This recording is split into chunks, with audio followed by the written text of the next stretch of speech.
আসসালামু আলাইকুম everyone, Tabassum kitchen থেকে সবাইকে অনেক অনেক ভালোবাসা ও শুভেচ্ছা রইলো। আজকে আমি রান্না করব হাঁস, আর হাঁসগুলা সুন্দর করে কষা, কষা করে রান্না করব।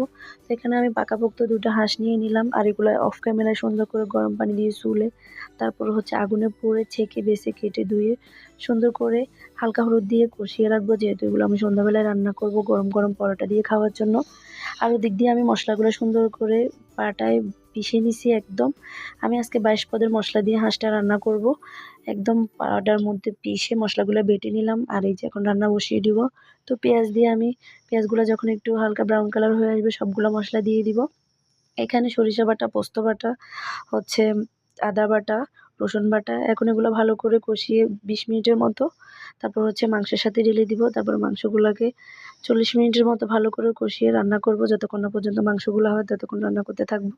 তো এই ছিল আজকে আমার হাঁস রান্নার ভিডিও। যেহেতু ভিডিওটা অনেক লং হয়ে যাচ্ছে, তাই আমি শর্ট করে একটু দেখিয়ে দিলাম। এই যে দেখেন কালারটা। অবশ্যই আপনারা বাসায় এভাবে ট্রাই করবেন, আর অবশ্যই কিন্তু পাটার মধ্যে মশলা বেটে রান্না করতে চেষ্টা করবেন, তাহলে খাবারের টেস্টটাও বাড়বে, শরীরের জন্য অনেক ভালো। তো এই ছিল আজকের ভিডিও। আল্লাহ হাফিজ, ভালো থাকবেন।